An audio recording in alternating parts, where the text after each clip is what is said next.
Aktual gündəmlə qarşınızdayıq. Bu dəfə, bugün sizin bələdçiniz mən Turan İbrahimov olacağam. Həmkarım Elçin Əlibəyli bir səfərə çıxıb işlə əlaqədar. Amma yəni verilişin dadı da duzu da həminki kimi olacaq. Biz mütəmadi olaraq müxtəlif mövzulara toxunuruq. Bu mövzularda yəni müxtəlif istiqamətlər üzrə şaxələnmələr olur, bəzən mübahisələr də doğur. Hətta verilişin formatı müzakirə olsa da debat kimi bunu qiymətləndirənlər də olur və indi müzakirə edəcəyimiz məsələ də bu cür qəbul olunan mövzulardan biridir. Biz əslində məsələnin sırf din kontekstində müzakirəsinin tərəfdarı deyilik. İnanc azadlığı var, istənilən şəxs istənilən şəkildə inana bilər. Yəni Azərbaycanın ümumiyyətlə mühiti bundan ibarətdir. Amma hal-hazırda bizim toxunduğumuz və indi qeyd edəcəyim məsələ bir qədər ənənəvi və islahatçılıq kontekstində və bu cür qarşıdurma kimi qəbul olunduğu üçün elə mövzumuzu da bu şəkildə qoymuşuq. İnanclara, yəni klassik formada inanıb qalmalıyıq, yoxsa bu sahədə də islahatçılıq olmalıdırmı? Əslində Azərbaycanda İslama ənənəvi inanışın əleyhdarı kimi formalaşmış bir şəxs var. Elşad Miri, dinşünas, ilahiyyatçı. Onun çıxışları müxtəlif şəkildə gündəmlər yaradır. Təbii ki, onun fikirlərinə əks fikir ortaya qoyanlar da olur. Müxtəlif platformalarda. Bizim burada da bu cür mövzularla bağlı müzakirələrdə yəni əks tərəflər olub. Mən bugün burada istəyirdim ki, Elşad Miri də olsun. Elşad Miri isə bu verilişdə indi təqdim edəcəyim qonaqlarımızdan biri ilə çıxmaq istəmədiyini bildirdi. Onun da izahını verəcəm, amma məncə çox uzatmadan qonaqlarımı dəvət edim, sonra əsas məqamlara keçək. Rafiq Əliyev, İrşad Araşdırmalar Mərkəzinin direktoru, professor, xoş gəlmisiniz. Sami Məmmədov, ilahiyyatçı, şərhşünas və Turan İrfan, ilahiyyatçı. İcazənizlə Elşad Miri məsələsinə mən aydınlıq gətirim. Bizim verilişdə səsləndirdiyi fikirlərdən sonra Samin bəy dəfələrlə bizə də müraciət etdi. Müxtəlif platformalardan da müraciət etdi ki, debata çıxmaq istəyir. Və şəxsən mən Elşad Miriyə zəng elədim, xahiş elədim, dəvət elədim. O bildirdi ki, istənilən şəxslə, hətta qamətin və digərlərinin adını çəkdi. Onlarla mən debata çıxaram, amma Samin bəylə üz-üzə belə gəlmək istəmirəm və çox bu məsələnin bu tərəfinə toxunmadan deyim ki, yəni sizin əvvəlki tanışlıqlarınız, yoldaşlıqlarınız, dostluqlarınız və münasibətlərin korlanması hətta şəxsi zəmində müəyyən mənada bir-birinizə qarşı münasibətinizi səbəb gətirir və bildir ki, mən onunla üzbəyə çıxmaq istəmirəm. Yəni bununla bağlı nəsə demək istəyirsə deyin, mövzumuza keçək. Bismillahirrahmanirrahim. Düzü, ilk olaraq onu deyim ki, təşəkkür edirəm sizə ki, Bax TV-yə ki, belə bir mövzulara toxunursunuz. Xalqımızın həqiqətən də xurafatdan, radikallıqdan, hətta İslamı sağa-sola yönəldənlərdən uzaq olmaq üçün belə verilişlər yaxşıdır. Amma ki, qaldı ki, Elşad Miriyə, hətta bəziləri deyir ki, pahalılıq eləyirsən, sən ona cavablar verirsən. İlk olaraq mən onu deyim ki, mən onun sizinlə ilk dəfə siz onu tanıtdınız, efirlərimizdə görmüşdüm, xoşuma da gəlmişdi. Mən dedim ki, buna biraz daha da istəyirdim ki, bu zəifliyi var, ərəb dili və s. Mən buna tanış oldum. Ona dərs dedim, ona dəstək oldum, hətta irəliləyiş elədi müəyyən şeylərdə. Mən paxıllıq eləsəydim, bunu heç mən elə şey eləyərdimmi? Özü hər yerdə deyir ki, falan yerdə falan molla mənə pulla dərs deyir. Mən isə ona pulsuz dəfələrlə dərs dedim və jurnalımız çıxartdıq, qəzetimiz çıxartdıq, dəstək də oldum, maddi və s. Bu insan sonra demək istəmirəm, nəyə görə mən bunun bəzi hərəkətlərinə xoşuma gəlmədi, ayrıldım və həmçinin də bu insan şərtlərindən biri oldu, niyə ayrıldım? Mən şübhələndim ki, dedilər ki, bu insan Adnan Oktar deyilən şəxsdən hələ bitirməyib, qurtarmayıb. Çünki ona oxşarın birinin qəzetimizdə məqaləsini vermişdi. Hətta Rafiq müəllimin məqalələri, gözəl məqalələr orada biz verirdik jurnalda. Bu insan bir dəfə onun məqaləsini verdi, mən dedim ki, bunu vermək bitir. Bu insan belə səhvləri var, dedi yaxşı. Amma isə mən sonradan mənə xəbərə çatdı və şəxsi özüm də gördüm ki, bu insan o adamla bitirməyib işlərini, tanışdığını və s. başqa görüşmələr də olurdu onun. Mən dedim ki, əgər mən səndən bu işdə şübhələndimsə, deməli, sən doğru danışmırsan. Nədən? O zaman dedim, deyim. Çox üzr istəyirəm. Siz bu fikirləri çox demirsiniz. Bu artıq şəxsi tərəfə keçir. Cavab bax bu haqqı doğur bizdə deyə. Yəni bunlar çox demirsiniz. Aydındır. Yəni cavab haqqı verən gəlib oturmalıydı burada, cavab verməlidir. Yox, gələn dəfədə təzədən o gəlmək istəyəcək və bu məsələ serial kimi uzanacaq. Sizin bu fikirləriniz, yəni ideoloji baxımdan sizdə uzlaşma olmadığına görə, bir-birinizin tam əksinə olduğunu anladığınıza görə ayrıldınız. Bəli, qısa deyim ki, bəli, elə amma qısa deyim ki, mən dedim Adnan Oqtara bu dəvət jurnalında cavab ver, mədəni elmlə, ədəblə ki, onun səhvləri var, vermədi. Dirəşdi, mən də dirəşdim ki, sən beləsinsə deməli mənə yalan danışmısan, bitirməmisən, onu qurtarmamısan ona. Ayrıldım, başqa səbəblər də var. Ayrıldım ondan. Yəni bu səbəb budur, amma qaldı ki, aramızda başqa söhbətlər. Söhbət bu deyil. Bu insan ki, bizim misala deyir, oynamıram deməkdir. Bu insan deyir ki, məni dəvət çağıran gələrəm. Elə adda çəkir ki, o bilir ki, alınmayacaq. Mən sənin Allah şükür ki, dərsliyyənin olmuşamsa, müəllimin olmuşamsa. Müəllim deyəndə siz Quran, ərəb dili öyrənmişəm. Ərəb dili uyğun başqa şeylər də həmçinin. Siz özünüz ərəb dili üzrə ixtisaslaşmısınızdır, düzdürmü? Yəni tamaşaçılar biraz o müəllim deyəndə geniş anlayışlı beynəlxalq konfranslarını həmçinin sinxron tərcümələr edirəm, cənab prezident üçün və digərlərinə edirəm. Yəni sinxron tərcüməçilik səviyyəsində ərəb dilinə hakimsiniz. Bəli. Hə, çox gözəl. İndi buna aydınlıq verdik. Yəni bir daha vurğulamaq istəyirəm. Elşad Miri olmayacaq burada və müzakirəmiz başqa formada indi davam eləyəcək. Səbəbini də dedim, sizinlə çıxmaq istəmir. Amma bir şey də deyim, mən bu araşdıran zaman bir YouTube kanalı var. Allah yolunda ərəbcə necə deyilir? Fisəbilillah. Hə, Fisəbilillah adında bir YouTube kanalı var. Orada da sizin şəkillərinizi qoyublar. Debatdan qaçan filan. Siz də deyəsən onlarla çıxmaq istəmirsiniz. Xeyr, əslində o insan mənim bəzi çıxışlarıma cavab vermişdi. İstəməzmi ki, öyle halda çəkilsin burada? Yox, niyə görə deyirəm? Çünki o da var. Çünki onlar da bizə müraciət edirlər ki, o adamla bizim debatımız. O insan qaçıb Azərbaycanda Fərari, özü Fərari yoxdur Azərbaycanda. Səbəblərini yəqin bilərsiniz. O bağışlayın bunu deyim. Mən dedim ki, mənə də cavab versin, gəl üzbəüz canlı danışaq, cavab verim. Canlı danışaq, mən çağırmışam debata, canlı. Bu deyir, yox, mən üzümü göstərmirəm, səslə danışım, sən canlı danış. Mən də həyatımdan xoşum şeydir. Hə, başa düşdüm. Belə söhbət mən çağırmışam, canlı üzbəyiz. O deyir ki, mən görünmüyüm, səsim gəlsin. Azərbaycanda yaşamırdım, qaçıb, deyir, görünməyim, səsim gəlsin. Mən ən xoşum gəlməyən bir debat. Məsafədən debat edir. Bəli, xaricdə. Mən ona deyirəm ki, sən uşaq oyun oynamı, gəl üzbəyiz danış. Siz də buna aydınlıq verdiniz. Bəli, çox sağ olun. Rafiq bəy, ümumiyyətlə bu inanclarda islahatlar məsələsi aktualdırmı, buna ehtiyac varmı? Siz necə düşünürsünüz? Ümumiyyətlə bu deyirik ki, ənənəvi inanclardır. Bu həmişə olubdur. Bütün tarix boyu olubdur və inanclar da, dinlər də bunlar hamısı cəmiyyətdə insanlar arasında münasibətlərin tənzimlənməsinə yönəlibdir və ona görə də dünyada dəyişməyən heç nə yoxdur. O cümlədən də bu inanclar da cəmiyyət inkişaf elədikcə, insan inkişaf elədikcə, texnika inkişaf elədikcə o inanclar da müəyyən bir deməli dəyişikliyə uğraya bilər və uğramalıdır və bizdə də o proseslər gedibdir indiyə qədər və indi də o gedir və bunun deməli ümumi o dinin istiqamətinə, dinin əhatə etdiyi o dövrə və mövzuya elə bir ziyanı yoxdur. Çünki əgər bu dəyişmə, bu yeniləşmə cəmiyyətə və insanlara xeyri varsa, insanlar arasında münasibətləri normallaşdırmağa doğru yönəlibsə, burada o dəyişikliklər olmalıdır və o da heç bir ziyan eləmir. Yəni bunu olması mümkündür və var da.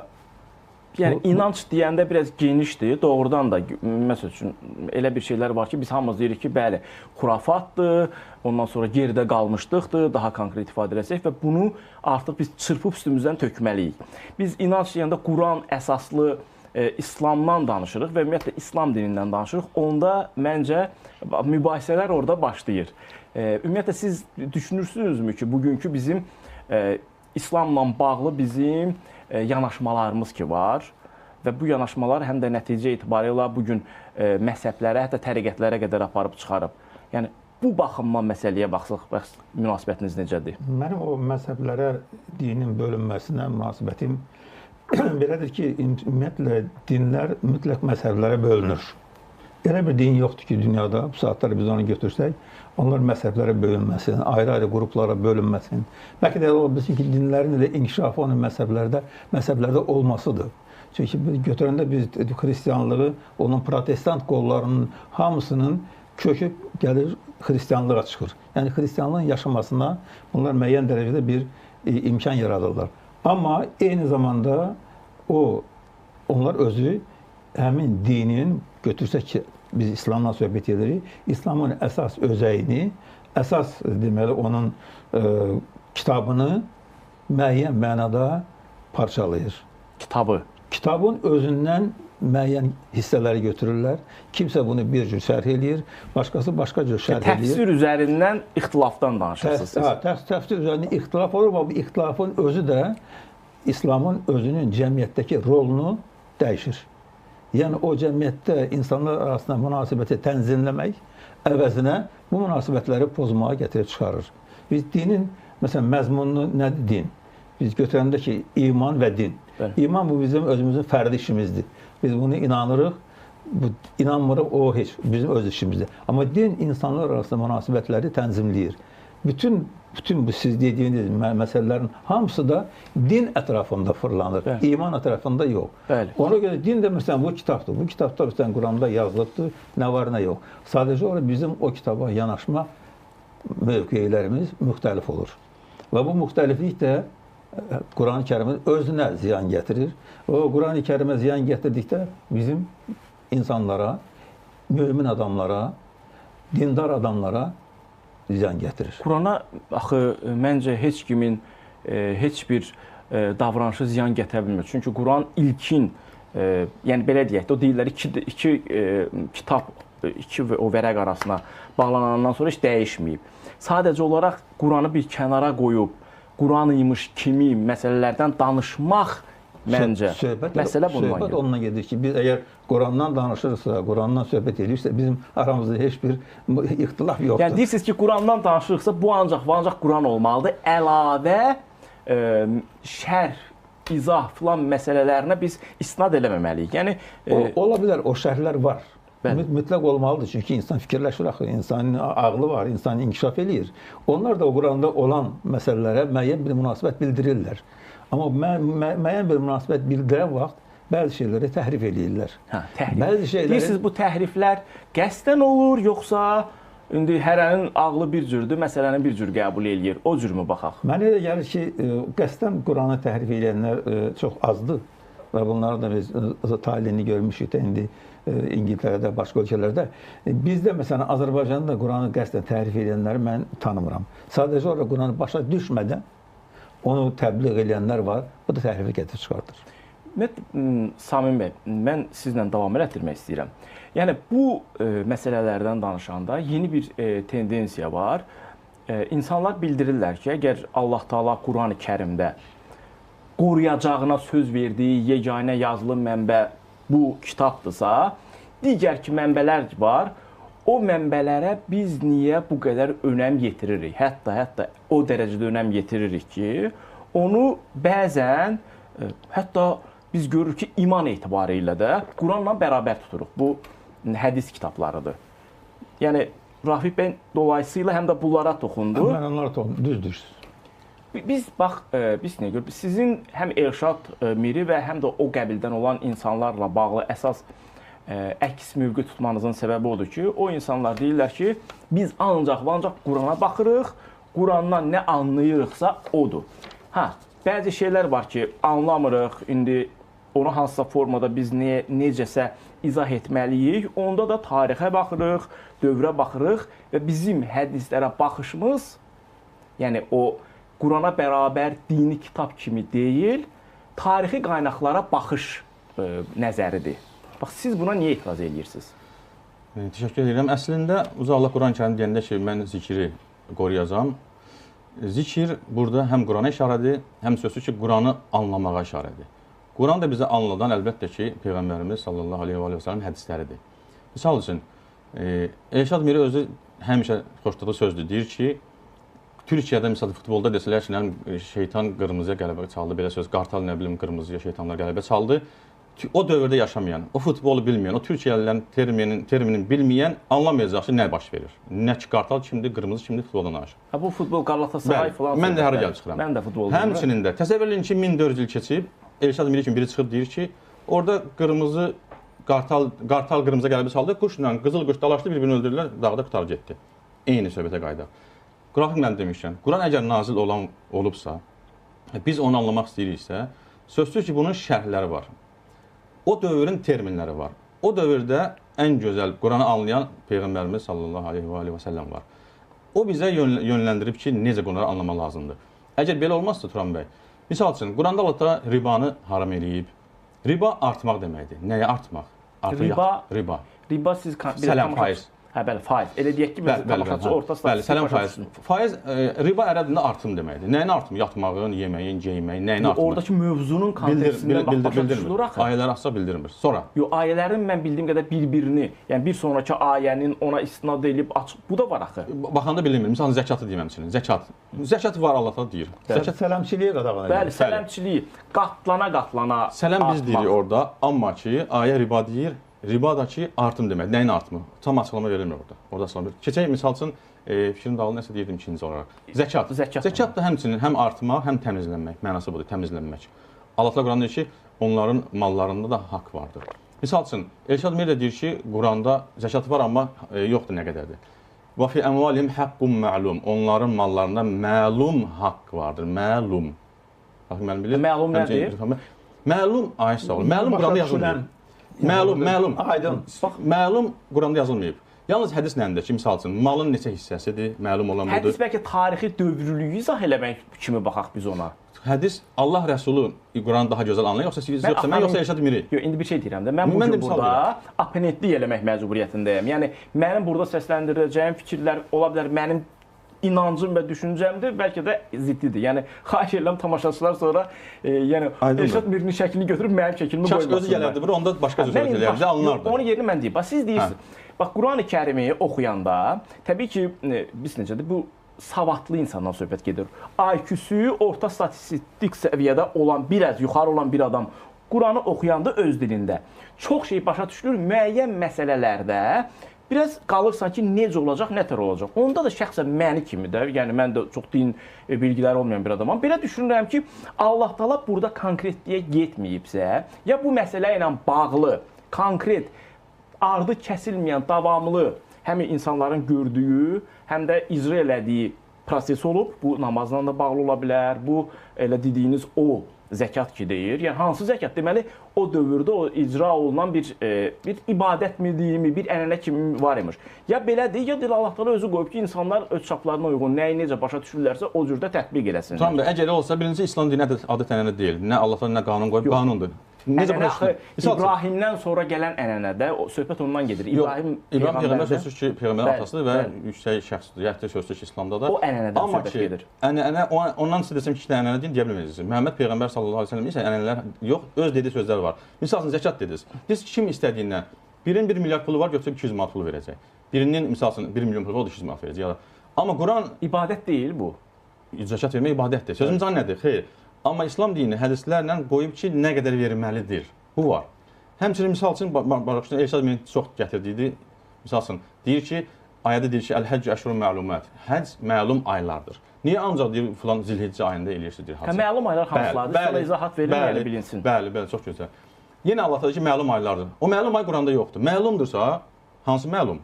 Deməli bu məlumu bildirən var. O da Peyğəmbərimiz sallallahu əleyhi və səlləmdir. Deyib ki, Şəvval ayı, Zilqadə ayı Zilhiccənin ilk 10 günüdür ki, bu məlum aylar budur. Sonra Elşad Mir deyir ki, niyə bir ayda həcc edirsiniz? 3 ay, cəmin azı 3 ayda axı. Bunu da deyim. Ayə deyir ki, fəmən farada fihinnəl həcc. Kim bu aylarda, o aylardan həcca niyyət eləyərsə, mənası budur ki, məsələn, mən hacın dövründən 7 ay qabaq gedib Məkkədə oturum ki, hacca gəlmişəm, düz deyil. Ən az uzağı 3 ay qalmışdan ayə deyir ki, fəmən farada fihinnəl həcc. Kimsə o aylarda hacca niyyət eləyərsə, davam var ayəni. Yəni budur ki, bu insan özü Manchester şərh eləyir ki, o dövrün necə anlar onu eləməlidir. Bu insan da o dövrdə Allah Rəsulu deyir ki, 3 ay budur. Quran deyir ki, məlum aylardır Quranda. Gətirsin görək məlum ay nədir? Yoxdur. Sonra o dəfə ona da sual verib, yenə cavab verməyib. Nəyə? Allah Təala minhə arbaət hurum. 4 haram ay deyir Allah Təala. Biz bu haram ayı bilməliyik nədir? Nəyə görə bilməliyik? Boş sözə yerə deyil. Çünki başqa rivayət bəlkə o dövrün adamları bilirdilər. O dövrdə yaşayanlar bilirdilər. Bilirdilər, gəlib bizə çatıb da o bildilər. Bəli. O da tarixi nöqteyi nəzərdən bizə gəlir. Tarix olaraq çatıb bizə. Qəbul eləmir də bu adam. Bu adam deyir ki, mənə lazım deyil. Niyə lazım deyil? Quran ayəsi Allah Təala deyir ki, baxın. Nəsə fikriniz varsa daxil edə bilərsiniz. Bunu deyim eləyərlər. Əlbəttə ki. Bax Allah Təala deyir ki, fəidən salihə əl-əşhurul hurum. Haram aylar bitən zaman, yəni sizinlə döyüş eləyən, siz də döyüş eləyin. Yaxşı, tutaq ki, biz düşmənlə döyüş eləyirik. Hansı haram aylardır ki, o bitsin ki, biz döyüşümüzü eləyək? Adları hardadır? Quranda yoxdur. Başqa o qədər şeylər sayası olar ki, misal üçün, Elşad Mir deyir ki, hac niyə bir gündür? Altı Quranda ki, Yevmul Həccil Əkbar. Uca Allah Quranda deyir ki, Yevmul Həccil Əkbar. Böyük hac günü. Böyük hac günü, bir gündür. O da Arafat günü olan hacın əsasıdır. Allah Teala Yevmül Həccil Əkbər deyir. Yəni bunu açıqlama verdi. Necə ki biri demişdi cümə günü niyə 5-ci gün olur, 4-cü, 3-cü gün salar ki, tıxac olmasın. Eyni bu da o sözü deyir. Sonra deyənlər də var. Bəli, olmuşdu. Hətta elə özü də o sözü lağ edib. Mənim yanımda o sözü lağ edib ki, belə demişdilər. Deməli Turan bəy, mütləq olaraq bizə açıqlamaq lazımdır. Necə ki konstitusiyanın əsasnaməsi, məcəlləsi və s. var. Deyəndə ki, konstitusiya ləğv olmuyor, qiyamətə qalır, misal qalacaq, onun əsasnaməsi də qalır. Yazılıb artıq. Həmçinin bu hədis elmi də budur. Qanun, məcəllələr dəyişə bilir. Məcəllələr dəyişə bilir, amma məcəllələrin şərhi də var. Şərhi, bəli. Hər deməli qanunun özünün, Rusiyada zakonlu. Bəli. O qanunun özünü şərh edən momentlər var. Burada da ola bilər, amma burada da şərtlər ola bilər, şərhlər ola bilər müxtəlif cür. Hər kəsin necə başa düşürsə, o cürdə şərh eləyir. Amma bizim üçün lazım olanı o Quranda olandır. Bəli. O dövrdə olan insanlar, cahiliyyə dövründə, ondan sonra dövrdə ki, onlar bir cür başa düşüblər. Amma biz onu başqa cür başa düşürük. Bunlar bizim aramızda ixtilaf yaratmalı deyil. Bəs necə yaratmasın? İxtilaf yaradırsa, deyək ki, mən deyirəm ki, bu kitab yaşıldır, o deyək ki, yaşlıdan biraz başqa cürdür rəngi. Mən belə görürəm, sən elə görürsən. Sənin fikrin var, mənim də fikrim var. Amma heç birimizin fikrini Quran-ı Kərim təsdiq eləmir.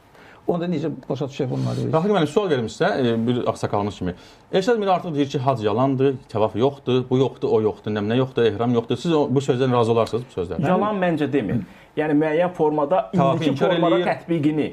Həccin indiki formada, mən başa düşdüyüm onun dediklərindən, indiki formada tətbiqinin əleyhinədir.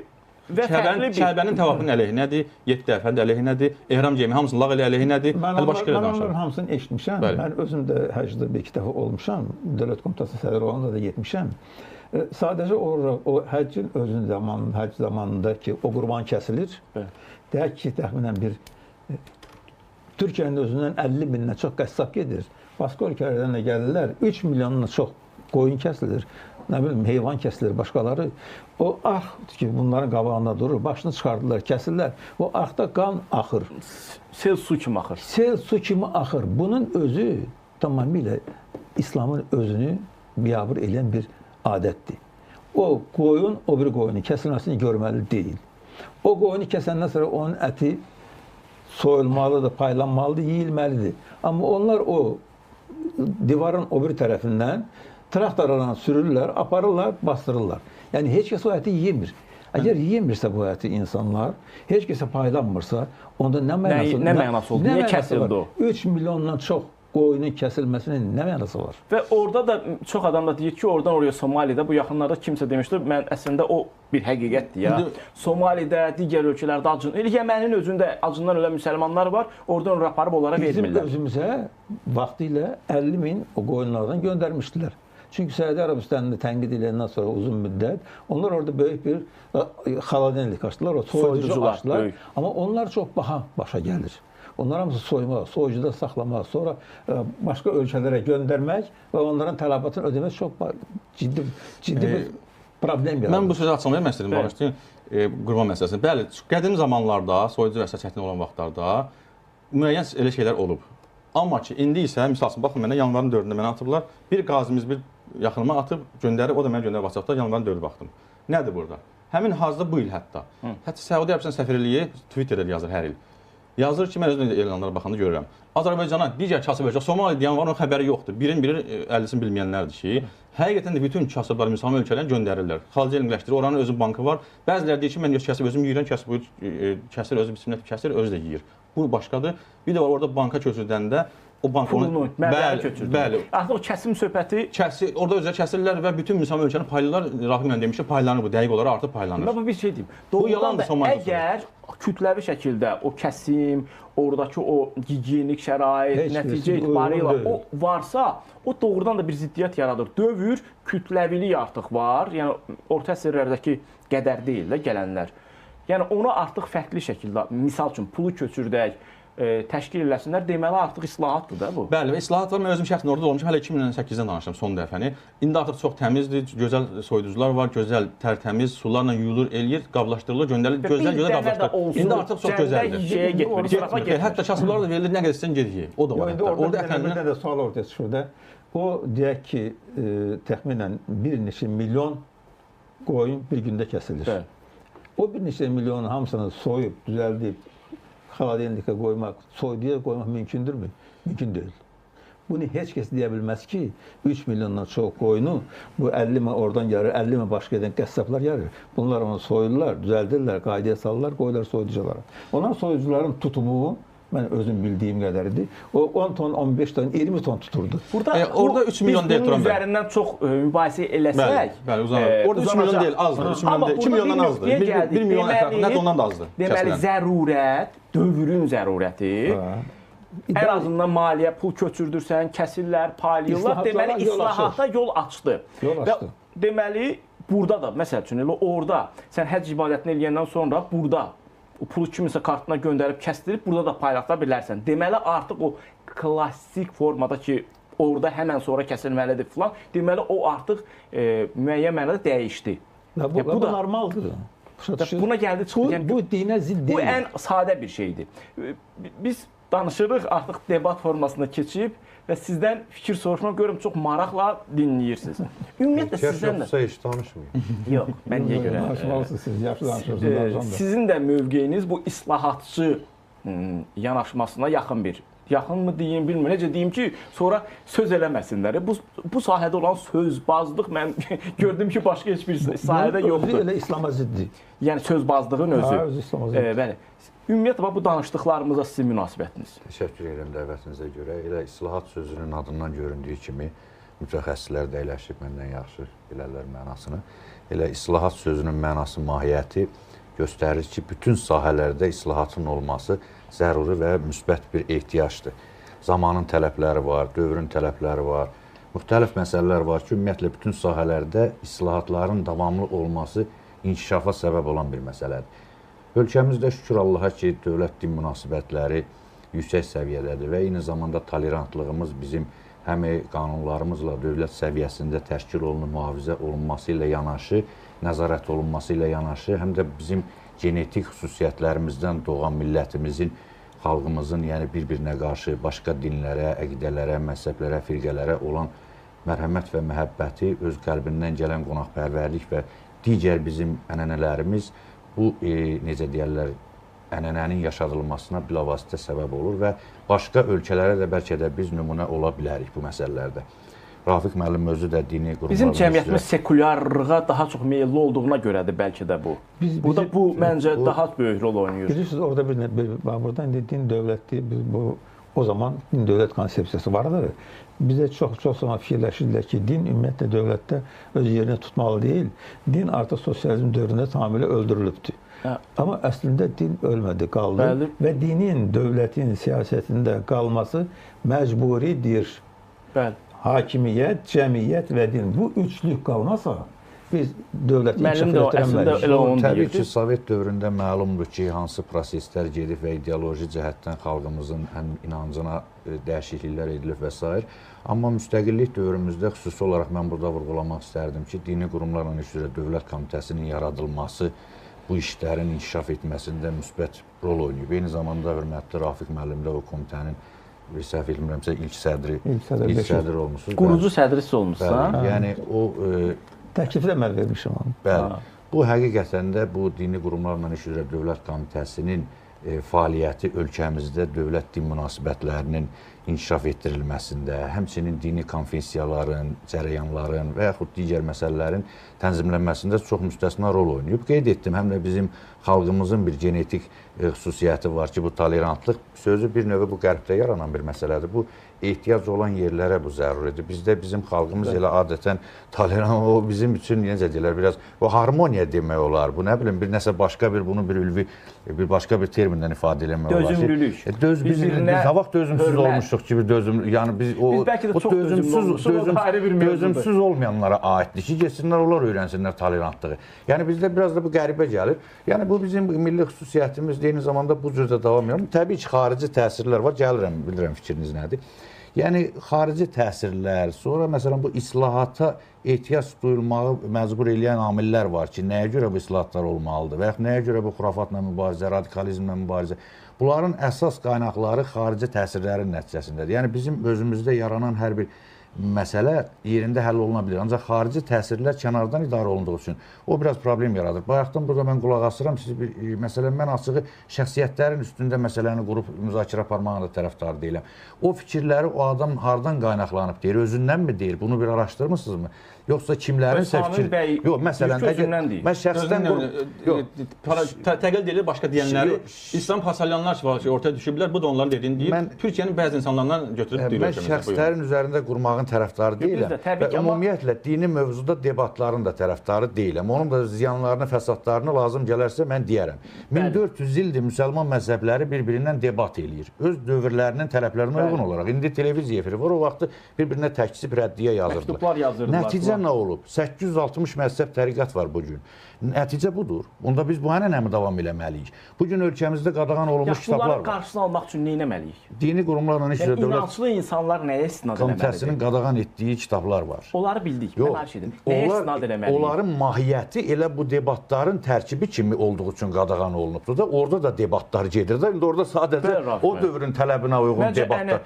Yox, ad da çəkə bilərəm kitabın. İndi bəlkə də burada uyğun deyil. Yox, çəkməyin, qadağan olmuş şeyi reklam edəcəksiniz. Yox, görürsünüz. Yəni ona görə də həmin o kitabda olan mahiyyəti biz burada gətirib filankəs belə deyir, filankəs şəxsiyyətlərin üzərində qurmağa ehtiyac yoxdur. Dövlət Komitəsində mən işlədiyim vaxt 2003-cü ildə Ayətullah Lənkəraninin bu deməli Ramazan vaxtında böyük bir kitabı gəldi. Təfsir kitabı idi və dedilər ki, bu 1000 dənə kitabdır, bunu siz ölkəyə buraxın. Biz onu vərəqləyib baxdıq.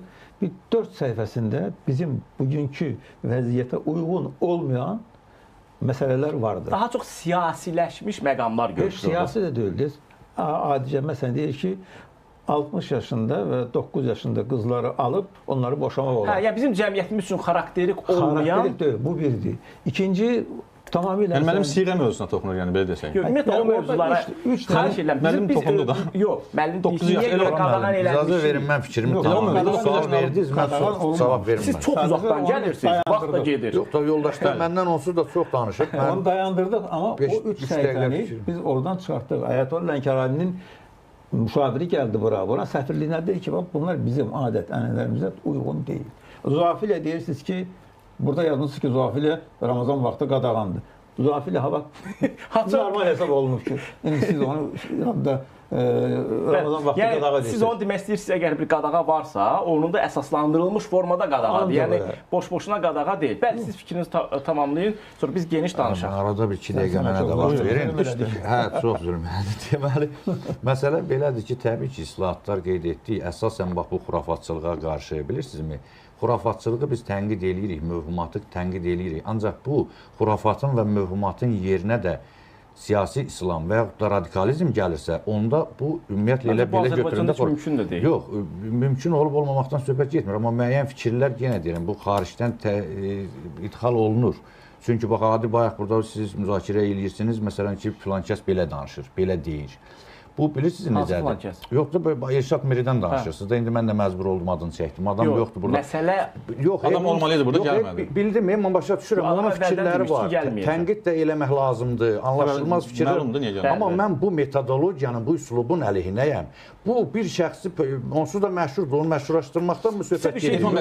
Bu insan əgər İslamı səhv yerlərə yozursa, biz ona cavab verməli deyilik mi? Onun metodologiyası başqa olmalı. Olsun, biz ona cavab verməli, yoxsa yox? Bildim, indi bu dəqiqə yüzlərlə adam... Bir dəqiqə, yüzlərlə anti-təbliğatın özü də təbliğatdır. Siz o adamı populyar eləyib məşhurlaşdırıbsınız. Biz eləməmişik. Bütün Azərbaycan ilahiyyatçıları bugün elə burada bayaqdan burada ondan danışırsınız. Burada danışma səbəbi elə orada danışıb ona görədir. Salman Rüşdi, bir söz misalı da bəlkə ona uyğun deyil. Bilirsiniz, 89-cu ildə Şeytan Ayələri kitabı yazmışdı, Mənfur. Onun haqqında o adam İngiltərədə tanınmamış bir adam idi. Bəlkə də heç o qədər bədii yaradıcılıq qabiliyyəti də olmayan bir insan olubdu. Onun haqqında İranın dini lideri ölüm fətvası verəndən sonra onun kitabı ən yüksək tirajla bütün dünyada satıldı və dünyanın ən varlı adamlarından birinə çevrildi. O adamla da ideyaları da dəstək tapmadı. Tapmamaqdan söhbət getmir. Fəsad verdi, fitnə yaratdı. Yox, mən ayrı şey deyirəm. Amma ona görə də bir adamın üstündə şəxsiyyətini qurmaq lazım deyil. Puç oldu, getdi. Muhammed düz inanmaq düz deyir. Əgər bir insan məşhurlaşmayıbsa düz deyirsən. Amma məşhurlaşıbsa ona lazım cavab verməlisən. Siz üzr istəyirəm də mən metodu deyirəm ki, fərqli götürmək. Bax o adamın tutaq ki, irəli fikirlər. Yaxşı, siz də özünüz bir başqa bir veriliş açıb o metoddan davam elətdirəsiniz mübahisənizi. O fikrimi deyim də, mən sözümü elə ağzıma açan kimi yarımçıq sözümü kəsirəm. Bu verilişlərdə ən böyük problem nədir? Ən çox danışanlar axırda deyirlər ki, mən danışmadım. Mən çox danışmadım axı, burada bayaqdan yoldaşlar danışır. Biz istəyirik bir mövzudan danışaq. Siz o mövzuya uyğun bura gəldiyiniz üçün başlayırsınız başqa şeylərdən danışmağa. Başqa şeydən danışmıram axı, mən elə həmin siz... Yaxşı, mövzumuz nə idi bizim? Mövzumuz islahatçılıq. İrşad Melidən danışırsınız axı bayaqdan. Bu mövzunu gündəmə o gətirib. İslahatçılıq. Onun elə deyilən islah eləməliyik də. Tural bəy, elə də islah eləməyək, bəs xalqı çaşdırıb, azdırıb, nələr deyir, Quranda nə qədər ayələr inkar eləyir. Bir şəxsiyyətin üstündə qrup məsələni formalaşdırır. Düz deyirsiniz, amma bəzi fikirləri inkar eləmək lazımdır. Adamın şəxsiyyətindən o insanın şəxsiyyəti artıq məşhurlaşır. Onunla nə müzakirə edir? Tural, bir dənə olan mühüm o fikir hardan gəlib, necə olub yaranıb, onun bizim cəmiyyətimizə nə kimi ziyanı faydası. İmkan vermişsiniz axı deyək sözünüzü. Demirsiniz, baxın. Gəlirdim Dini komitənin qurucu sədri buradadır. Onda məni nə sağ bu danışdırlar da. Siz danışırsınız ki, dövlət belə gəldi, əlaqələr belə getdi. Səhv deyir, hə? Ona hamımız razı əlbəttə ki, dövlətimiz tələbə çağırır, biz də buna razıyıq, dinlər arası göstərir. Dini qurumların üzrə dövlət komitəsinin əməyi var, zəhməti var. Azərbaycan cəmiyyətində heç bir kəsin inkar etmədiyi və üzərində mübahisə qurmadığı şeydən danışır. Onun nəticəsidir ki, bu gün o cür adamlar çıxıb o cür azad fikir söyləyə bilir. Biz də çıxıb burada ona cavab... Biz də cavab verməliyik. Biz də cavab verməliyik o adama. Üzr istəyirəm, mən mühüm bir mövzu toxunum. Şəxsiyyətin üzərində qurursunuz. Filankəs belə dedi, o biri belə dedi, bu nə bilim burada səhv olur ki, filankəs elədi. Yaxşı, Buxari belə dedi, ondan sonra Müslüm belə dedi. Onu demək olar amma. Onu demək olar. Yox, Buxari də deyirlər də. Yaxşı, icazə verin. Mühüm mövzuya toxunum nəyə? Qurban kəsilməsi. Xəbərlərə baxdım, rəsmi xəbərlərə baxdım. 400 min, 600 min arası kəsilir. 2 milyon, 3 milyon arası hazır gedən olur. Çox istəyirəm, amma ora qoymurlar ki, çox problem yaranmasın. Az qoyulur. 3 milyon kəsmir orada hazır. Bəzən 30 milyon yalan danışır. 400 min, 500 min, 600 min kəsilən olur. Yəni bunu demək istədim. Hə? Necə? Yalan dinlə mən qurbanımı pulunu verdim ki, şutdum. Yox, elə yox. Axı hac qurban kəsmək vacib deyil. İmkan olan oyunlar kəsilməli deyil. Hac belədir. Amma hamı pulunu ödəyir. Yox, hamı ödəmir. Müəllim, hac eləməyəni başqa oruç tutsan 10 yerin verir. Belə deyək, əksəriyyət. Əksəriyyətin yarısı 400 min, 500 mindir. Bu bir. Bir də bağışlayın, bunu da deyim, sözümü tamamlamasın. Bayaq dedi, Quranın şərh ehtiyacı yoxsa misal. Allah Quranı deyir ki, Rafiq bəy dedi. Ümumən də, yəni bəzi ümumən yayılıbdır, hədisə ehtiyac yoxdur. Hədisə ehtiyac yoxdur. Şərh Allah Rəsulü şərh olmalıdır. Misal üçün, Allah Quranı deyir ki, sizə ölü haram edildi. Biz bu ölü haram edildi, ölü. Ölüm. Ölü əti. Ət demir, hətta innəmə harramət aleykum meytə, belə deyir. İnnəmə harramə aleykumul meytə. Allah sizə ölünü haram etdi, yəni yeməyi. Bəli. Biz bu gün balıq ətini yeyirik. Balığı tutaq sudan, diridir, qoyaq qalsın, ölsün, onu yeyə bilərik. Və yaxud da başdan qan çıxmamaq filan söhbətləri. Balığa da aid deyil o. Elə ora gəlirəm, bəli, elə ora gəlirəm ki. Quran ayələri deyir ki, kəsilməlidir, bismillahla kəsilməlidir, onlar canlı, heyvan və s. Burada deyir ki, açıqdan ki, ölüsü haram edildi. Hədis də deyir ki, balıq istisnadır. Hədis, Allah Rəsulunun sözü Quran ayəsini şərh eləyir və istisnalar eləyir. Hədis deyir ki, balıq istisnadır. Biz ona görə bu gün müsəlman olaraq balığı qoyaq, diridir, qoyaq, çıxardaq, qoyaq. Heç nə eləməsə, ölsə yeməyi halaldır, xarab olmuyorsa da sözsüz ki. Yəni bunlar hamısı. Misal, bunu da deyim, bağışlı mən... Yox, üçün demirəm, qulaq asın. Allah razı olsun. Allah Quran deyir ki, وَلَا يُحَرِّمُونَ مَا حَرَّمَ اللّٰهُ وَرَسُولُهُ Və Allah Teala qınıyır. Deyir ki, onlar Allahın və Rəsulunun haram etdiyini haram etmirlər. Deməli, Allah da haram eləyir, Rəsul da haram eləyir. Ayət çıxar deyir ki, Allahın və Rəsulunun haram etdiyini haram etmirlər. Bu açıq ayədir. Deməli, Allah da haram eləyir, hökm verən həm Allah, həm Peyğəmbər. Bəli, əlbəttə ki, başqa deyirsə, baxın, gözəl söz deyirsiniz, baxın. And olsun, xeyr, Rəbbinin and olsun ki, onlar öz aralarında baş verən ixtilaflarda səni hakim təyin etməyincə və verdiyin hökmlərə, Allah Rəsulü, verdiyin hökmlərə özlərində bir sıxıntı duymadan, tam təslim olmayınca iman gətirmiş olmazlar. Nisa surəsi 65-ci ayə, sənin hökmlərin, Allah Rəsulü, gözəl toxundunuz. Bəli, Allah Rəsulü hökm verir, çox ayələr var. Bax, indi bir şey deyək. Yəni, o Rəsula da Allahın verdiklərinin çatdırdıqları sözsüz Qurana əsas. Quranı yenə Quran deyirsiniz. Quranda əsas yox, Quranı sözsüz Qurana qədər çıxmır. Burada tam mənada Quran müəllimin mövqeyi mənə lazımdır.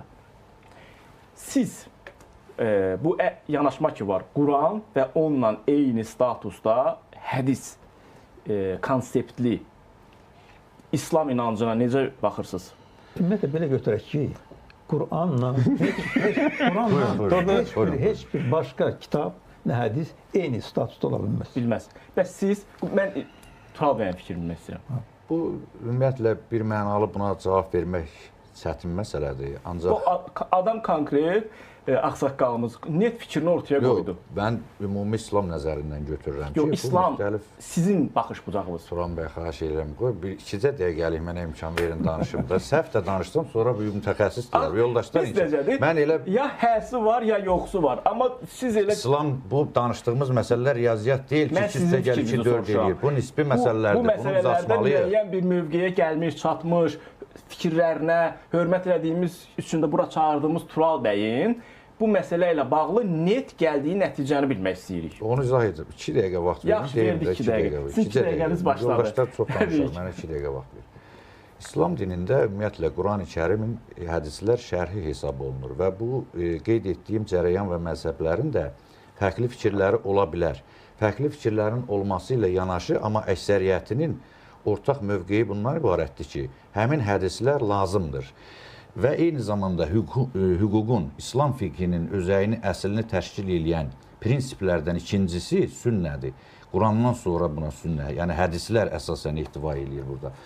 Bu hədislər, bilirsiniz, Quranın həm şərh bəyanında, təfsirində zəruri lazım olan bir vasitədir. Həm fiqhi hökmlərin, İslam hüququna aid olan məsələlərin ortaya qoyulmasında müstəsna bir vacib məsələdir. Digər tərəfdən tarixin özü nədən ibarətdir? İslam tarixi elə hədislər yolu ilə gəlib çatıbdır da, o tarixi mənbələr var da, o ilkin mənbələr İbn Hişam, İbn Səd, Təbəri və s. başqaları. Bunların o nəql etdikləri forma və üsul da elə bir növ o hədisin nəql olunma metoduna yaxındır. Yəni o da həmin üsulla zəncirvari formada nəql olunmuş filan kəs gördü. Tarixi nöqteyi nəzərdən istifadə etmək olar. Ümumiyyətlə yox, hər tərəfli şəkildə. Hətta hədis daha dəqiqdir o tarixdən. Tək Qurani Kərimlə deyək ki, fiqhi götürmək, şəriət hökmlərini tətbiq etmək, bu mümkünsüz bir şeydir. Bunu belə İslamdan bir xəbər adamlarda bu cür cəmiyyət içində danışmaq olar, biraz da əsrarəngiz görünə bilər, insanlara cəlb edici gələ bilər. Bütün məcəllələri yığışdıraq, deyək bir dənə konstitusiya kifayət edir. Buyurun, idarə eləyin, görün, məsələ edirsin. Olar mı mümkün? Kimisə cinayət edir, tutuş vermək lazımdır. Buna məhkəmə... Məncə ona da cavab var. Nə var cavabı? Nədir onun cavabı? Ağılla da hərə bir cür fikir yürüdəcək. Deməli, bu hədisə sıslanmaq lazım. Yaxşı. Yəni, sizin düşüncəniz bundan ibarətdir ki, yəni Quranla bərabər amma hədisləri... səhih hədis, uydurma yox, İndi vallahi o səhihlərin də içindən... Səhih hədislərin sayı nə qədərdir? Bilirsiniz, Raq müəllim, mən bir şey, bu da məsələ. Sayını mən 200'dür. Yox, səhih hədis məsələsinə Siz deyən mütəvatir hədis. Bağışlayın. Deyək 200 mütəvatir. Yaxşı. Məgər o kəslər o 200-ə qəbul edir, eləmir. Allah Rəsulü heç nədir, paştalyon olub deyirlər. Yalnız elə deyirlər. Yalnız Quran gətirib bitdi. Onun sözü, onun həyatı bizə nümunə deyil. Samin bəy, səhih hədis ki, burada bir incəliyyət toxunaq da. Səhih hədis, bu məsələlər var da, indi o böyük məsələlərə yox. Bax, məsələn, o günü bir kitab adı çəkdiniz, burada çəkildi deyə deyirəm, mən çox tərəfdar deyiləm. Deməli, Buxari Müslimi dediniz. Buxari Müslim bir və ya bir neçə cərəyanın subyektiv əsas qəbul elədiyi mənbələrdir. Bu birisi cərəyanın əsas qəbul etdiyi Əllamə Məclisinin Kuleynin... Dünyanın 90% müsəlmanın qəbul etdiyi Buxari Müslim. Olsun 90%, əksəriyyət olsun, deyək ki, 99%. Yəni, müəyyən cərəyan deymək olmaz. 90% cərəyan demirlər. Müəllim, yaxşı da əksəriyyət... Quranı o qəbul eləyənlərin neçə faizi qəbul eləyir? Bəli, onlar da müxtəlifdirlər. Nəyi? 100% də onu qəbul edir. Yaxşı, Buxarını qəbul eləmirlər. Quranı qəbul eləmirlər. Quranı qəbul eləmirlər, Quranı qəbul edir. Quran deyir ki, Allah arasında tabi olurlar. Bir dəqiqə üzr Buxariyə kimi, onda kimin kitabı Bəli, var. 250 il Peyğəmbərdən sonradır da təqribən. 250 deyil, 190 il sonra, 180 il sonra anadan olub. Bağışlayın, həmişə gözəl söz dediniz. Həmişə nəyə toxunurlar? Buxaridən qabaq başqa böyük alimlər var.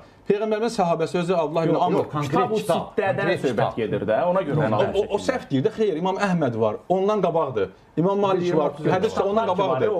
Ondan qabaq biz bunu Buxari deyirsə bunu deyim, xahişlə keçək. Misal üçün, bəzi şübhələrdən biridir ki, Buxarinin nüsxəsi yoxdur. Düz deyil deyirlər. Nüsxə yox, nüsxə. Birincisi o uşaq oynadı. Bu gün nüsxəyə qalsa, Rahim müəllim bu işlər yaxşı biləndi. Aristotelin, Hipokratın, Galeninin, nə bilim, kimin nüsxələri əl yazması əlimizdə olmalıdır. Yoxdur. Mənim sözümün canı vardır. Başlamışam qarşıdan. Davam edeyim. Məsələn, bu mən yazdığım kitabdır. Mən belə Rahim müəllim dövründə icazə verilib bu kitaba. Dua kitabı. 2006-cı il ya 4-cü ya 5-ci il yazmışam, yazmışdım. Əl yazımı yazmışdım qələmlə. Vallahi bu dəqiqə əl yazmam yoxdur.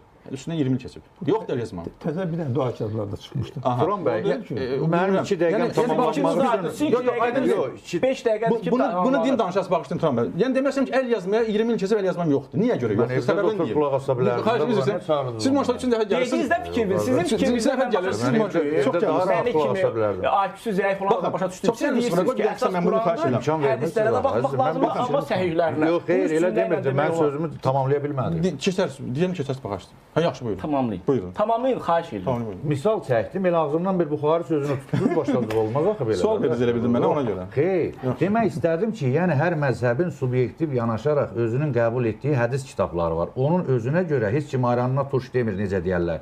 O özü üçün o hədis kitabı Qurandan sonra onun üçün... Deməli, burada artıq heç kim ayranına turş demirsə, deməli, insan nəfsi, baxış bucağı var da. Hə, onun üçün o mötəbərdir. Amma bizə nə lazımdır? Bizə ümumi obyektiv mənbələr lazımdır. Bu da yoxdur.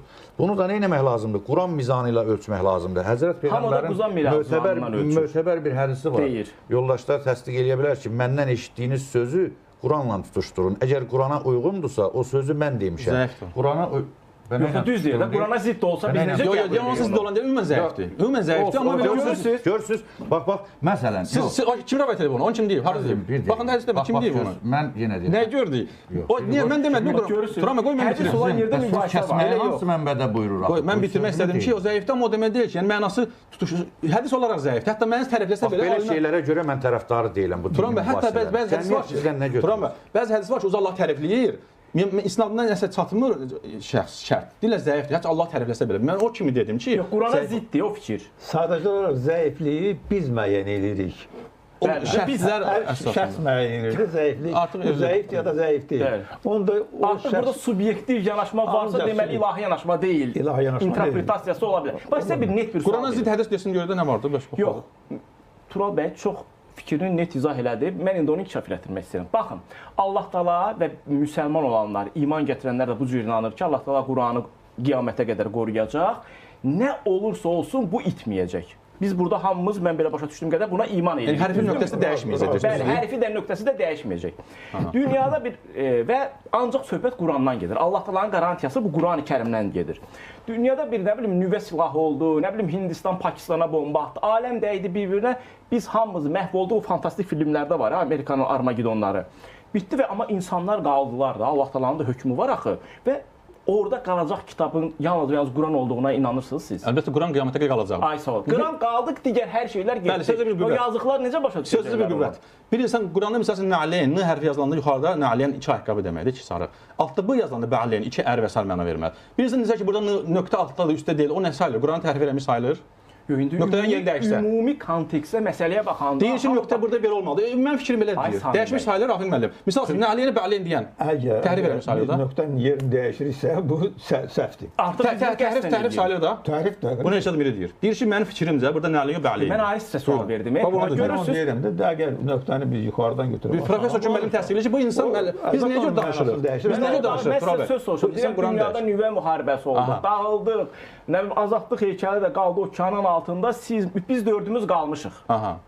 Və əlimizdə də Allah Taala qarantiya verdiyi kimi bir Qurani-Kərim kitabı var. Və biz bununla Allaha ibadətimiz və İslamı yaşaya bilməyəcəyik. Bəli, onsuz da hədis də var deyək. Qiyamətə yaxın insanı Allah şərməşatı ancaq Allah təkdir belə biləcəklər. Digər əməllər heç eləməyəcək. O da olacaq, siz deyən olacaq onsuz da. O bəlkə də Sovet dövrü o dövrü olubdu. Qiyamətə yaxın olacaq. Yəni olacaq. Sovet dövründə elə deyil. Bütün dünyada mən sizə deyim, Sovet dövründəki vaxt deyirdilər ki, biz də dinə qalib gəlmişik. Ateizm dini tamamilə məhv edibdi. Mən 84-cü ildə doktorluğu müdafiə edəndə Tbilisdə mən dedim ki, sosializmdə, kommunizmdə dini öldürmək mümkün olmayıbdır. Dinin ruşevləri qalır və bu yenidən bu ruşevlər özlərini göstərəcəklər. O barədə böyük bir ciddi də mübahisələr də vardı. Amma onu məhv eləmək mümkün deyil. Nəyə görə? Çünki bu insanın daxili inamı ilə bağlıdır. Onu bizim əlimizdən heç kəs ala bilmir. Bizi ancaq öldürməklə alır. Bəlkə söz deyir ki, bəlkə elə bir dövr gələcək ki, ancaq Allah demək də müsəlmançılıq sayılacaq. Mən də onu demək istəyirəm ki, o seri dövründə 70 ilin müəyyən bir hissəsindən sonra hətta o bəlkə insanlar ateizmlə dərs deyirdi, sonra deyirdi ki, mən əstağfurullah, ay Allah, keş günahımdan. Yəni o özü də bir iman göstəricisi idi. Bəli, Samim bəy, siz deyirsiniz ki, Yəni ki, yəni həmin o Elşad Mirinin fundamental düşüncəsində sizin ziddiyyətiniz ondan ibarətdir ki, yalnız Quran deyənlər düzgün demirlər. Bax siz bizə izah eləyin də. Bax bundan danışın ki, niyə biz ancaq Qurani Kərimi oxuyaraq dinimizi yaşaya bilmirik? Onda bu qədərmi? Yəni Allah Taala orada ziddiyyətlər qoyub ki, biz bir-birimizlə mübahisə eləyək. Bəzilərinin əks bir sualıdır bu. Bəli, bəzi suallara cavab verilmir. Bir misal deyim. Bax məndə Tural bəy də bilir ki, əvvəl qibləmiz Qüdsə olub. Bəli. Quranda isə Allah deyir ki, sənə biz razı qaldığın qiblə çevirəcəyik, yəni Kəbəyə, Məkkəyə, Məscid-i Haramda ayət gəlir. Əvvəl olduğun qiblədən çevirəcəyik, əvvəl üst tutduğun qiblədən. Turan bəy, sual verirəm. Bəli. Hamıya sual verirəm. Quran-ı Kərimdə yazılmayıb ki, üzünüzü Qüdsə tutun.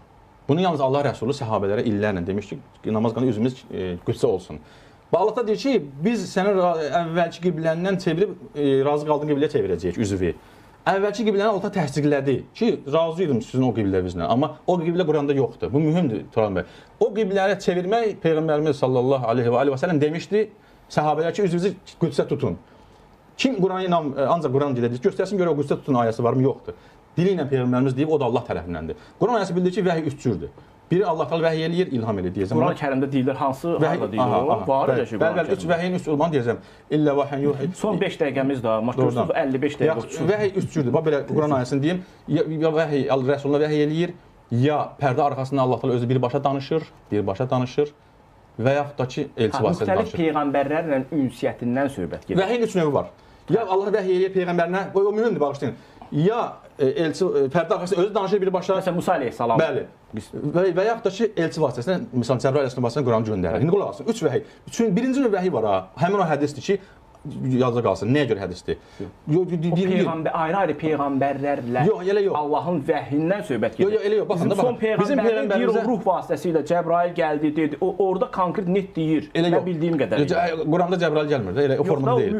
Qurana inkar edən Turan bəy bilməli deyil Cəbrayıldır yoxsa yox, onu da deyə bilməyəcək, biləsiniz. Yəni çox şey inkar eləyəcək. Ruh deyir o ruh. Ruh nə? Ruh kimdir? Kimin ruhu? Ruh, o ruh mənim nə bilim, mənim qatımda mənim. Biz deyirik Cəbrayıldır, Qurana hədisə inanır deyə Cəbrayıl deyirik də. Yox. Ona görə deyirik. Yəni onun adını deməsək belə, yəni vəhyin hansı formada bir vasitəçi ilə gəlməyindən üç forması var. Onu deməsən ki, birinci vəhiy ki var ha. Birinci vəhiy kitabla deyilmir, elçidən deyilmir. Allah Teala peyğəmbər qəlbinə salır. Budur. Bunu deməsən ki, qəlbinə salınan şeylər ki, həmin Qüdsə, üzvümüzü Qüdsə çevirini peyğəmbərimiz demişdi. Onu ayə yoxdur. Kim Quranla gedəndə bu buyursun göstərsin görə o qiblə əvvəl hara idi. Budur belə. Amma bir dənə də məsələ var da. Son 2 dəqiqəmiz. Qoyunu, quzunu, malı hansı istiqamətdə kəsirsən kəs, onun enerjisi qiblə Kəbəyə gedir. Bax, tamamilə bu təsdiq olunmuş fiziki nöqteyi nəzərdəndir. Başını bu tərəfə tutub, bu tərəfə tutub. Qiblə də deyəndə dünya dairəvidir. Üzümüzü hara tutsa qalxırdı, nəticədə ondan sonra geri çıxır. Enerji, o çıxan enerji ora gedir. Hara tutanı geri çıxmır. Yox. Şimala tutsam hara geri çıxmayacaq. Yox, belə bir şey var. Mən getdim elə bir yerdə qibləni tapa bilmirəm. O başqa məsələ. Amma siz də cənuba şimala tutsanız geri qibləyə çıxmayacaq. Sibirə gedirsiniz. Dünyanın ki bu dairəviliyi ki var, niyyət məsələsi. Heç bir günah eləmirsən. Nüsxə demişkən, məsələn, bağışda Nizam Gəncəvinin maraqlı sözü də var. Özü Nizam Gəncəvi əsərlərini yazanda öz kitabında, bu da ərəb dilinin kitabıdır. Misirdə 1960-cı çap olub. Bu Nizam Gəncəvi haqqındadır bu kitab. Və burada da Nizam Gəncəvi deyir ki, mən deyir bu əsərləri yazmışdan qabaq kitabları Buxarinin, Tural bəy deyir, Təbərinin əl yazmalarını oxudum deyir. Yəni bu əl yazmalar, bu mövzu həmişə deyirlər ki, əl yazma. Ona qalsa dünyanın bütün kitabları məhv olmalı, yoxa çıxmalıdır. Ona qalsa Quranın Tübingendə, Birminghemdə 20-ci əsrdə tapılmasaydı o nüsxələri, misal üçün deyək. 20-ci əsrin adam deməli ki, Quran da yalandır. Niyə Quranın nüsxəsi yoxdur deməli? Mən demədim onu kənara qoymaq lazım. Yox, mən siz demək. Yox, Turan bəy demədim. Demək istəyirdim ki, mən sözə qüvvət verdim ki, siz bayaq təbəri çəkmişsiniz. Qüvvət verəydim, təbəri çəkmişsiniz bayaq. Hədisləri, eşitdiyimiz məlumatları Quranla tutuşturmaq lazımdır. Bunu demək istəyirdim. Mən bu fikirlə. Biz demirik Qurana zidd olmalıdır. Bax, yaxın bir mövqe deyim. Bizim hamımız, yəni coğrafiyanı bilirik, fizik, orta məktəb keçmişik, orta statistik dünya görüşümüz var. Quran-ı Kərimin yaxşı tərcümə olunmuş, qəsdli şəkildə pozulmamış bir tərcüməsini öz dilimizdə götürürük. Rus dilində, Azərbaycan dilində və qeyrisi. Oxuyuruq, başa düşmədiyimiz şeyləri araşdırmağa başlayırıq və araşdıracağımız təqdirdə tarixilik nöqteyi nəzərindən ilk istinad edəcəyimiz mənbədə hədislər olsun. Bu yanaşma ayrıdır. Amma bunun əleyhinə olanlar da deyirlər ki, biz ona görə onun əleyhinəyik ki, hədis, Kitab-ı Sittə və digərlərinin də digər kitabları Qurana bərabər tuturlar. Və bu artıq doğrudan da müəyyən mənada bərabər olan müqəddəslik olaraq sözsüz ki, Allahın kitabıdır əsasən. Ola bilməz. bəli. Amma Turan bir dənə söz deyim. Ancaq Qurandır. Söz deyinci Allah kəlamı yalnız Qurandır. Ancaq Turan bəy, müqəddəs misal olan odur ancaq. Bəli, Turan bəy, misal üçün məndə Quran mövzuları saytı var, Quran mövzuları.az saytı. Orada mən Quranın Allah Taala nələr deyibsə, bu gün elmin kəşf edilən qoyuram orada. Bəli. Və bu sübut olur ki, həqiqətən də Quran Allahın kəlamıdır, dəyişməyib. İnanın ki, hədislər və vaxt yoxdur, birini deyəcəm. Hədisdə Peyğəmbərimiz sallallahu aleyhi və səlləm buyurur ki, əvvəllər ay da günəş kimi idi, vulkanik idi. Uca Allah ayı söndürdü, aya oldu, o biri günəşdə günəş olaraq qala bildi ki. Bunun nasıl bütün elmi hamısı alimlər kəşf edib, təsdiqləyir ki, təzə kəşf edilir ki, həqiqətən ay əvvəl vulkanik idi, günəş kimi idi. Yəni bu hədisdə mən sizə yüzlər hədis deyirəm ki, hədis deyib düz çıxıb. Bu Allah Rəsulunun sözü olmasa, Buxarinin yalanı olsa, o birinin bu birinin yalanı olsa, bu necə düz çıxa bilər? Bu mühümdür, bunu fikirləşmək lazımdır. Hədislər də axı Quranın özündən çıxardılır. Elə hədis var ki, məsəl üçün hədis var ki, insanın bədənində 365 oynağı var. 360. Bunu elm sübut eləyir, təzə. Bu hədis deyib. Quranda yoxdur. Elm və Quran, elm və hədis başqa mövzudur. Çox uyğun gəlir bir. Mən həmin saytda qeyd edirəm. Hörmətli tamaşaçılar, çox ümidvarıq ki, bax bizim bu müzakirəmiz, xoş niyyətlə açdığımız müzakirəmiz yanlış istiqamətlərə çəkilməz və yanlış don geyindirməz. Bizim dövlətimizdə hökm sürən bu tolerantlığa bu və ya başqa şəkildə kölgə salmağa da səbəb olmaz. Bugünlük bu qədər qərarı eşitdiklərinizdən siz verin.